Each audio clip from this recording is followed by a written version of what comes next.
In the early 70s, three youngins went to the leaders of the Bakuba tribe to ask for permission to use the tribe's name as their band's name. The leaders told them that it was okay and even gave them their blessings. Those blessings would end up being useful.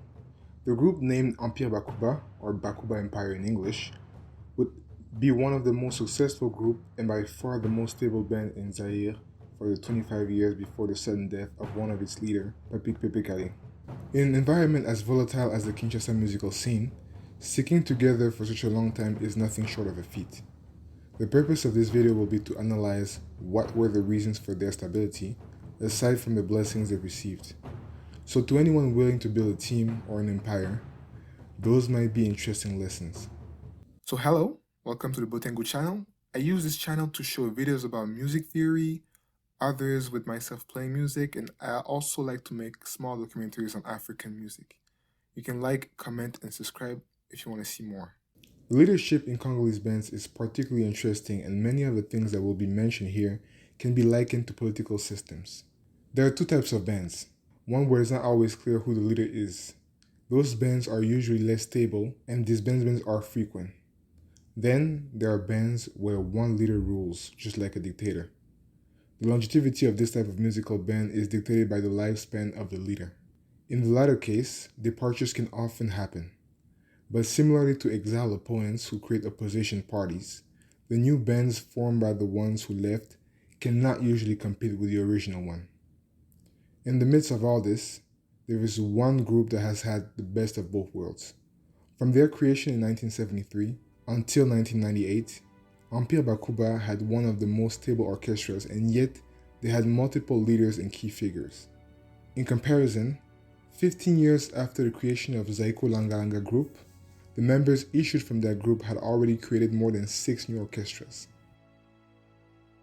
The members of Empire Bakuba were often called the Trio Kadima, which came from their names: Kabasele Jean-Baptiste, known as Pepe Kale, Dilu Dilu Mona, Joseph, and Matulu Dode, also known as Papitex.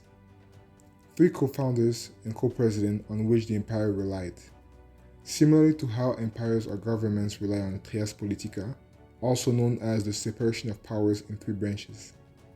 A lot can be learned from their story, and after hearing the interviews and reading about them, I have highlighted 3 traits that, according to me, contributed to the stability of the group. The first trait is complementarity. The trio was complementary in multiple ways. First, in terms of voices, Pepe Kale used to sing low even though he could also be a lead singer, and Papitex sang at a high pitch. The pair already knew each other before they encountered Dilu, who, to their surprise, had a voice that fit perfectly between their 2 voices. Empire Bakuba had one of the best choirs in the country. In terms of the personalities, they were once again pretty different yet complementary. Papitex was the undisciplined, charming womanizer. Pepe Kale was the impulsive, charismatic showman, while Dilu Dilu Mona was the reserved, religious moralizer. That particularly influenced their position within the group. Pepe Kale was the artistic director, Papitex was responsible for public relations, while Dilu Dilu Mona was responsible for censorship. It is not really clear who the finance director was, but it was between Papitex and Dilu. The complementarity alone is not enough. Many groups choose their members based on what they lack. That doesn't guarantee the stability of a group. They need to be motivated to stay together. This leads me to the point of a strong bond. One important characteristic of the group was their friendship. Pepe Kale and Papitex went to the same school, and their fathers were friends before their birth. That friendship and bond was disseminated to the rest of the group.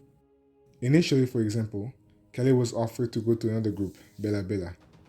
This offer was proposed by the influential producer Verkis Kiamungana, but yet he chose to stay. A similar story happened with the contract that Dilu had elsewhere. All of them sacrificed other opportunities to remain with their group. To this day, for example, Papitex is still close friend with the guitarist Elvis Kuku and Doris Ebuya. However, other groups had similar level of camaraderie, and yet they were still unstable. This leads me to the third point, which is the ability to let other people shine.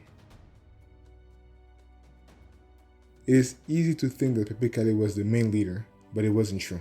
He was the headliner of the group, as he was big and charismatic, but anytime a contract came, he had to inform the other co-presidents.